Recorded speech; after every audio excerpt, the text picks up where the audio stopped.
Hello दोस्तों, मैं बिलाल आप सभी का स्वागत करता हूं अपने YouTube channel study with Bilal sir में। जैसा कि आपको दिख रहा होगा कि हम बात करें भारतीय राज्य व्यवस्था के बारे में, और इस भारतीय राज्य व्यवस्था में हम बात करेंगे भारतीय संविधान के ऐतिहासिक आधार की।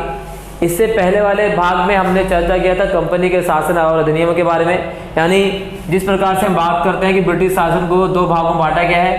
पहले भाग को हम 1773 से लेकर 1858 के काल को कंपनी का शासन काल के कहते हैं। उस काल की चर्चा हमने अपने पहले वीडियो में कर ली है, लिंक डिस्क्रिप्शन में दे दूंगा, वहां से आप जाकर देख लेना।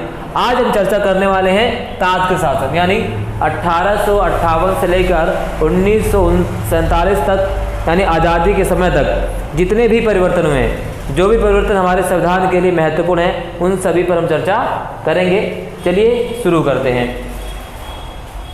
1858 का भारत शासन अधिनियम। तो 1858 का भारत शासन अधिनियम एक प्रकार से हम कह सकते हैं कि भारत में ब्रिटिश ईस्ट इंडिया कंपनी के शासन को पूरी तरह से समाप्त करने वाला यह अधिनियम था। यानी जो कंपनी 1773 से लेकर 1858 तक भारत पर एक अधिकार के रूप से कार्य कर रही थी, व्यापार कर रही थी, अब उस कंपनी का शासन पूर्णतः क्या हो गया, समाप्त कर दिया गया। किसके माध्यम से? 1858 के भारत शासन अधिनियम के माध्यम से। तो किसकी यानी उद्देश्य क्या था, आखिर क्यों लाया गया था ये 1858 का शासन अधिनियम?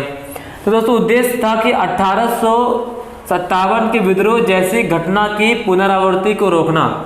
यानी 1857 के जिसे हम स्वतंत्रता संग्राम कहते हैं, या प्रथम सिपाही विद्रोह कहते हैं, या प्रथम जन विद्रोह कहते हैं, उस जैसी घटना दोबारा से ना हो पाए, इसी पुनरावृत्ति को रोकने का उद्देश्य था 1858 का अधिनियम लाने की वजह। अब क्यों लाया गया, समझ गए? क्योंकि 1857 के विद्रोह जैसी दोबारा घटना की पुनरावृत्ति ना हो, क्योंकि इस 1858 के जो 57 के जो विद्रोह हुआ था भारत में, उसमें पूरी तरीके से कंपनी के शासन और ब्रिटिश शासन को हिलाकर रख दिया था। या आप कह सकते हैं कि पूरा भारत एकजुट हो गया। जमींदार, किसान, विद्यार्थी, सैनिक, सेना, सब लोग एक साथ होकर कंपनी के शासन के खिलाफ हो गए, और विद्रोह के रूप में हम 1857 की प्रवृत्ति को देखते हैं। चलिए, दूसरा उद्देश्य क्या था? एक ऐसे प्रशासनिक व्यवस्था को स्थापित करके भारत का उपयोग ब्रिटिश औपनिवेशिक हित में करना। 1857 का सही मायने में दोस्तों यही था कि किस प्रकार से ऐसे शासन व्यवस्था की स्थापना की जाए कि भारत का पूरा व्यापार, भारत की पूरी प्रशासनिक व्यवस्था ब्रिटिश सरकार के हाथों में चली जाए, और किसी भी प्रकार की द्वेष या किसी भी प्रकार कोई दूसरी चीज़ की घटना घटित ना हो। यही उद्देश्य मात्र था, या इसे आप ये भी कह सकते हैं कि कंपनी के शासन को सुधारने वाले अधिनियम के नाम से इस अधिनियम को जाना जाता है। विशेषताएं क्या थी, इस पर हम चर्चा करते हैं। विशेषताएं दोस्तों कि अब गवर्नर जनरल को वायसराय कहा जाने लगा। इससे पहले जो गवर्नर जनरल हुआ करते थे उन्हें भारत का गवर्नर जनरल कहा जाता था, लेकिन 1858 के अधिनियम में सबसे बड़ी बदलाव क्या हो दोस्तों कि गवर्नर जनरल का पद नाम बदलकर क्या कर दिया गया, वायसराय कर दिया गया। और भारत के प्रथम वायसराय कौन होते हैं? तो भारत के प्रथम वायसराय होते हैं दोस्तों लॉर्ड कैनिंग। याद रखना, लॉर्ड कैनिंग भारत के प्रथम वायसराय भी रहे और भारत के आखिरी गवर्नर जनरल भी, राइट। तो आखिरी गवर्नर जनरल कौन था? Lord Canning. भारत के प्रथम वायसराय कौन रहा? Lord Canning. प्राथमिक परीक्षा में और सभी प्रतियोगी जो परीक्षा होती है, इस तरह के क्वेश्चन लगातार पूछे जाते रहे, और आने वाले वर्षों में पूछे जाने सकने की संभावना प्रबल बनी रहेगी ऐसे क्वेश्चनों की। ठीक है, चलिए। ईस्ट इंडिया कंपनी के शासन को समाप्त कर दिया गया। जी हाँ दोस्तों, 1858 का भारत शासन अधिनियम ने पूरी तरीके से ईस्ट इंडिया कंपनी के शासन को समाप्त कर दिया और भारत पर क्राउन का शासन की स्थापना कर दी। इसने क्या किया दोस्तों कि भारत में द्वैध शासन प्रणाली को समाप्त कर दिया। भारत में जो द्वैध शासन प्रणाली की स्थापना की गई थी, उस द्वैध शासन प्रणाली को 1858 के अधिनियम ने पूरी तरह से समाप्त कर दिया। यानी आप कह सकते हैं कि अब जो प्रांतीय और राज्य स्तरों पर शक्तियों का विभाजन किया गया था, अब उसे एक प्रकार से केंद्रीकरण करने की शुरुआत हो चुकी थी 1858 के अधिनियम के माध्यम से। इसी के बाद दोस्तों 3 और परिषद अधिनियम आते हैं, जिसे हम 1861, 1892 और 1909 के भारत परिषद अधिनियम के नाम से जानते हैं। 1861, 1892 और 1909 का भारत परिषद अधिनियम ऐसा अधिनियम है क्योंकि 1857 के स्वतंत्रता संग्राम के बाद ब्रिटिश सरकार ये मान चुकी थी, और जब 1858 का अधिनियम लाया गया तो ब्रिटिश सरकार ने बात तय कर लिया कि अब भारतीयों को शासन व्यवस्था में भागीदारी बनाना अनिवार्य होगा, क्योंकि अगर भारतीयों को शासन में भागीदारी नहीं बनाया गया तो वो इसी तरीके से विद्रोह करेंगे। यानी आप कह सकते हैं ना कि भारतीय विरोध को दबाने का प्रयास किया गया था ये, और भारतीयों को थोड़ा थोड़ा करके अधिकार दिया गया। यानी आप कह सकते हैं कि भारतीयों को एक प्रकार से जैसे रोते हुए बच्चों को झुंझुना पकड़ा दिया जाए तो चुप हो जाता है, ठीक उसी प्रकार से ना भारतीयों को आप कह सकते थे कि झुंझुना पकड़ा दिया गया और धीरे धीरे अधिकार देने की शुरुआत की गई। और क्यों? क्योंकि भारतीयों को लगे कि भारतीयों का शासन भारतीयों के द्वारा किया जा रहा है, परंतु ऐसा बिल्कुल भी नहीं था। ये शुरुआत कब से होती है? 1861, 1892 और 1909 के भारत परिषद अधिनियम के माध्यम से। तो दोस्तों देखते हैं कि 1862 का जो अधिनियम था, 1861 का जो भारत परिषद अधिनियम था उसकी क्या विशेषताएं क्या थी। तो जैसे मैंने आपको पहले बताया दोस्तों कि जो 1861 का भारत का अधिनियम था उसमें भारत में शासन चलाने के लिए भारतीयों का सहयोग लेना आवश्यक, यानी अब भारतीयों को धीरे धीरे शासन में सहयोग करने की प्रथा की शुरुआत हो जाती है। और इसकी कुछ विशेषताएं थी, क्या थी कि 1862 में लॉर्ड कैनिंग ने 3 भारतीयों को दिया दोस्तों। 1862 में यानी 1861 के अधिनियम के अनुसार 1862 में 3 भारतीयों को लॉर्ड कैनिंग ने क्या किया दोस्तों? विधान परिषद में शामिल किया। वो 3 भारतीय कौन थे? वो 3 भारतीय थे दोस्तों बनारस के राजा और पटियाला के महाराजा और सर दिनकर राव। ये 3 पहले व्यक्ति थे जिन्हें पहली बार 1862 में विधान परिषद में लॉर्ड कैनिंग ने शामिल किया। बता देता हूँ फिर से, बनारस के राजा, पटियाला के महाराजा और सर दिनकर राव, इन्हें विधान परिषद में शामिल किया गया। प्रांतीय विधान परिषद पहली बार की शुरुआत का यानी 1862 में। किसके माध्यम से? 1861 के अधिनियम के माध्यम से। क्लियर? चलिए इसके बाद दोस्तों यानी विकेंद्रीकरण की प्रक्रिया की शुरुआत 1862 के दौरान, यानी 1861 के अधिनियम के बाद पहली बार 1862 में विकेंद्रीकरण की प्रक्रिया की शुरुआत होती है। विकेंद्रीकरण की प्रक्रिया की शुरुआत का मतलब यह है दोस्तों कि बंबई और मद्रास प्रेसिडेंसियों को उनके प्रांतीय अधिकार वापस दे दिए गए। यानी अब वो अपने क्षेत्र पर प्रांतीय अधिकारों के उपयोग कर सकते थे, नियमों का निर्माण कर सकते थे, उनको लागू करवा सकते थे। पहले वो सारे के सारे अधिकार गवर्नर जनरल के अधीन कर दिए गए थे। यानी आप कह सकते हैं कि भारत में विकेंद्रीकरण की प्रक्रिया की शुरुआत 1861 के भारत शासन अधिनियम के बाद से, यानी भारत परिषद अधिनियम के बाद से शुरू हो जाती है। Got it? ओके, चलिए इसी के साथ दोस्तों 1862, 1866 और 1897 में क्या किया गया कि बंगाल, उत्तर पश्चिम सीमा प्रांत और पंजाब में विधान परिषद की स्थापना की गई। यानी विधान परिषद गठन किया गया। कहाँ कहाँ? बंगाल में 1862 में, 1862 में, उत्तर पश्चिम सीमा प्रांत में 1866 में और पंजाब में दोस्तों 1897 में विधान परिषद का गठन किया गया, जो काफ़ी बार प्रीलिम्स में और अन्य प्रतियोगिता परीक्षाओं में पूछा भी गया है और पूछे जाने की संभावना भी रहती है ऐसे क्वेश्चनों को लगातार। तो दोस्तों ये हमने समझ लिया 1861 अधिनियम की। अब चलते हैं 1892 में क्या किया गया। 1892 के भारत परिषद अधिनियम में बहुत ज़्यादा बदलाव नहीं किया गया। 1892 के भारत परिषद अधिनियम में बदलाव ये किया गया कि जो सभाओं को, यानी जिन लोगों को विधान परिषद में नियुक्त किया गया था उन्हें बजट पर बहस करने का अधिकार नहीं था। वो बजट पर प्रश्न नहीं पूछ सकते थे, केवल वहां पर स्थापित रहकर बैठ सकते थे, देख सकते। यानी वो कहते थे कि आपको सब कुछ देखना है लेकिन बोलना कुछ नहीं है। लेकिन 1892 में एक ही बदलाव आया कि अब भारतीयों को क्या कहते दोस्तों? बजट में बहस करने का अधिकार दे दिया गया। ये चेंजेस कब लाया गया था?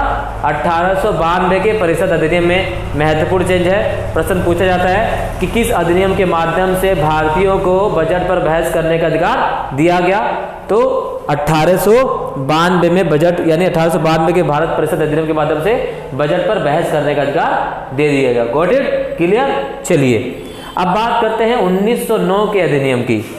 जो काफ़ी महत्वपूर्ण अधिनियम था। और वास्तव में दोस्तों ये अधिनियम आप कह सकते हैं कि भारत में चुनाव प्रणाली की भी शुरुआत करती है और सांप्रदायिकता की भी शुरुआत हो जाती है। चलिए देखते हैं 1909 का अधिनियम, इसे हम एक और नाम से जानते हैं, इसे बोला जाता है मार्ले मिंटो सुधार के नाम से। किसके नाम जाना जाता है दोस्तों? एक अलग नाम इसका, इस नाम क्या पुकारा जाता है? मार्ले मिंटो सुधार के नाम से पुकारा जाता है। क्यों पुकारा जाता है? तो उस समय दोस्तों लॉर्ड मार्ले इंग्लैंड में भारत के राज्य सचिव थे और लॉर्ड मिंटो भारत में वायसराय। ध्यान रखना दोबारा से, लॉर्ड मिंटो इंग्लैंड में भारत के क्या थे दोस्तों? राज्य सचिव थे और लॉर्ड मिंटो भारत में क्या थे दोस्तों? वायसराय थे। तो इन्हीं के नाम पर इस अधिनियम को मार्ले मिंटो सुधार के नाम से जाना जाता है। Got it? चलिए इसी अधिनियम में एक और क्या परिवर्तन किया गया दोस्तों कि सत्येंद्र प्रसाद सिन्हा को, यानी यहाँ सत्येंद्र प्रसाद सिन्हा को पहली बार प्रथम भारतीय थे जिन्हें वायसराय की कार्यपालिका परिषद में नियुक्ति दिया गया। यानी प्रश्न पूछा जाता है कि वह कौन भारतीय थे जिन्हें पहली बार वायसराय की कार्यपालिका परिषद में स्थान दिया गया, नियुक्ति दी गई, और उनका नाम क्या है? सत्येंद्र प्रसाद सिन्हा। नियुक्ति कब की गई? 1909 के अधिनियम के बाद। और इन्हें कौन सी पदवी दी गई दोस्तों? सत्येंद्र प्रसाद सिन्हा को विधि सदस्य बनाया गया। क्या बनाया गया दोस्तों? विधि सदस्य, यानी कानूनी सदस्य का दर्जा दिया गया। कहां पर? कार्यपालिका परिषद में, आप कह सकते हैं कार्यकारिणी परिषद में सत्येंद्र प्रसाद सिन्हा को विधि सदस्य नियुक्त किया गया। नोट कर लीजिए, काफी इंपॉर्टेंट प्रश्न है ये। चलिए इसी में क्या हुआ दोस्तों? पृथक निर्वाचन की शुरुआत हुई। पृथक निर्वाचन की शुरुआत, या आप कह सकते हैं ना कि 1909 के अधिनियम के माध्यम से भारत में चुनाव व्यवस्था की भी शुरुआत हो जाती है और चुनाव व्यवस्था के साथ साथ पृथक निर्वाचन की भी शुरुआत हो जाती है। इसे आप कह सकते हैं कि सांप्रदायिकता की शुरुआत भी भारत में कर दी गई। क्या था ये पृथक निर्वाचन? इस पर थोड़ा फोकस डालते हैं। 1909 के अधिनियम के साथ ही भारत में चुनाव प्रणाली की शुरुआत होती है और अलग से प्रतिनिधित्व प्रदान कर दिया गया। यानी सांप्रदायिकता के आधार पर क्या कर दिया गया कि मुस्लिम मतदाताओं को, यानी जो मुस्लिम प्रतिनिधि होंगे उन्हें केवल मत कौन प्रदान करेगा? मुस्लिम मतदाता ही मत दे सकते हैं और कोई मत नहीं दे सकता। यानी यहाँ से सांप्रदायिकता की शुरुआत हो जाती है। इसे आप पृथक निर्वाचन के तौर पर भी, यानी पृथक निर्वाचन के तौर पर भी देख सकते हैं। शुरुआत कब होती है? 1909 के अधिनियम में, राइट। और इसी अधिनियम में, यानी आप कह सकते हैं कि जो उस समय के अधिनियम में थे, यानी मिंटो को, चलिए अब बात करते दोस्तों भारत शासन अधिनियम की। 1909 का अधिनियम पता कर लिया आपने? कोई डाउट तो नहीं? चलिए अब बात करें दोस्तों भारत शासन अधिनियम की।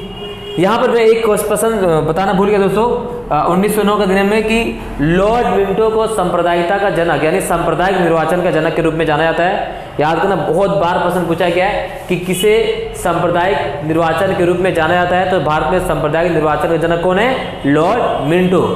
और सांप्रदायिक निर्वाचन की शुरुआत कब होती है? 1909 के अधिनियम के द्वारा। चलिए अब दोबारा इसी बातें हैं। भारत शासन अधिनियम 1919।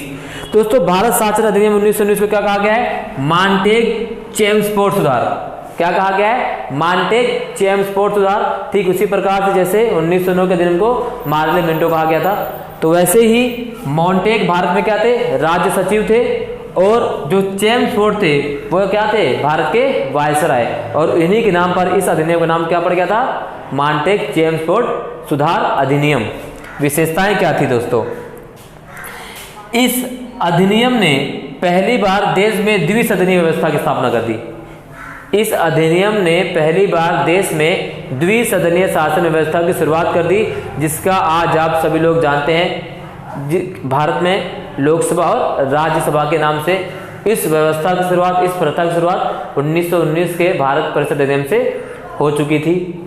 और इस अधिनियम में ने क्या करते दोस्तों कि प्रांतीय विषयों को, जो प्रांत के जो विषय होते थे उन्हें दो भागों में विभाजित कर दिया। एक को हस्तांतरित विभाग कर दिया गया और एक को आरक्षित। हस्तांतरित का जो विषय होते थे वो गवर्नर के अधीन होते थे, गवर्नर उस पर शासन करने का पूरा अधिकार था। आरक्षित विषयों पर गवर्नर जो है दोस्तों कार्यपालिका परिषद की मदद से इस पर शासन करता था।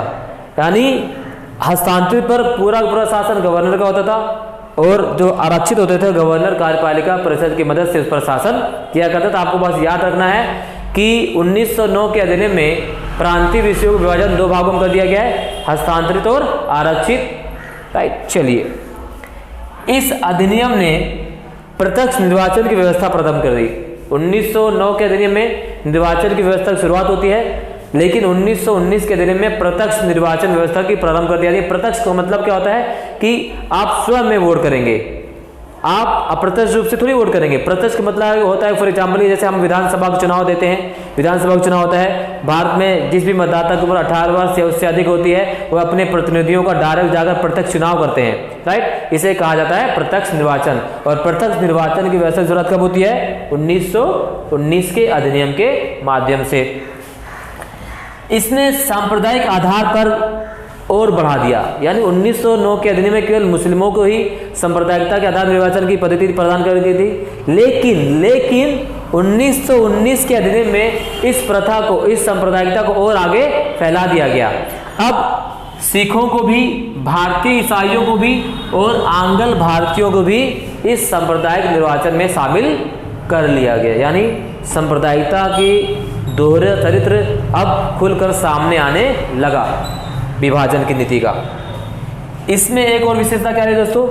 इसने लोक सेवा आयोग का गठन, क्या किया दोस्तों? लोक सेवा आयोग के गठन की नियुक्ति की स्थापना कर दी।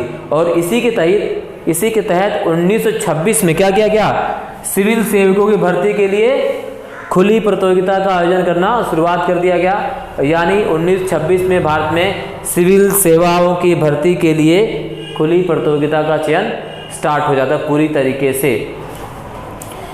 इसके बाद देखेंगे केंद्रीय बजट को राज्य को बजट से अलग कर दिया गया। 1919 का अधिनियम इसलिए भी मशहूर है कि इस अधिनियम के बाद पहली बार क्या कर दिया दोस्तों? केंद्रीय बजट और राज्य बजट को अलग अलग कर दिया गया। इससे पहले क्या था दोस्तों? केंद्रीय बजट में राज्य बजट शामिल होता था। केंद्र और राज्य के लिए, प्रांतों के लिए कोई अलग से बजट नहीं पेश किया जाता था। लेकिन 1919 के भारत अधिनियम के माध्यम से केंद्र और राज्य दोनों का बजट अलग अलग कर दिया गया। अब प्रांतों को अपना बजट बनाने का अधिकार दे दिया गया। यानी आप, क्योंकि हम कह रहे हैं कि विकेंद्रीकरण की प्रक्रिया शुरुआत धीरे धीरे होने लगी। अब एक वैधानिक आयोग का भी गठन कर दिया गया। वैधानिक आयोग का गठन इसलिए किया गया था कि जो अब जिस भी, यानी 1919 के अधिनियम में जो भी कार्य बनाए जाएंगे, जो भी नियम बनाए जाएंगे, उन सभी नियमों की चर्चा, उसकी कमियां, उसकी सफलताओं की गणना की जाएगी और 10 वर्ष बाद इस आयोग द्वारा से गठन किया जाएगा। और लेकिन क्या होता है दोस्तों, वो जिसे 10 वर्ष बाद आना था वो कुछ साल पहले भारत में आ जाता है, जिसे हम क्या कहते हैं? Simon commission. यानी साइमन कमीशन। तो साइमन कमीशन दोस्तों इसी अधिनियम के माध्यम से 10 वर्ष बाद जो जांच के लिए रिपोर्ट पेश कर गई थी, उसी रिपोर्ट को लेकर भारत में आता है। लेकिन साइमन कमीशन जब 1928-27 में भारत में आते हैं तो इसका विरोध किया जाता है। विरोध क्यों किया जाता है? क्योंकि इस कमीशन में कोई भी सदस्य भारतीय नहीं था। याद रखना, साइमन कमीशन के विरोध भारत में क्यों किया जाता है, बहुत बार क्वेश्चन पूछा जाता है। तो इस कमीशन का कोई भी सदस्य भारतीय नहीं था, इसलिए इसका विरोध किया गया। और इसी विरोध के चलते, इसी विरोध को करते करते लाला लाजपत राय की मृत्यु हो जाती है। यानी आने वाले वीडियो में हम 1935 का भारत शासन अधिनियम और 1947 का भारत स्वतंत्रता अधिनियम की पूरी विस्तार से चर्चा करेंगे। आप लोग वीडियो को लाइक कीजिए, शेयर कीजिए, सब्सक्राइब कीजिए और हमारे साथ बने रहिए। और इस वीडियो में और इस जो हमारी ये जो योजना चल रही है जीएस क्लासेस की, इसमें आपको संपूर्ण जीएस की क्लास मिलेगी और जो आपकी सभी प्रतियोगिता परीक्षाओं के लिए काफ़ी महत्वपूर्ण होगी। धन्यवाद।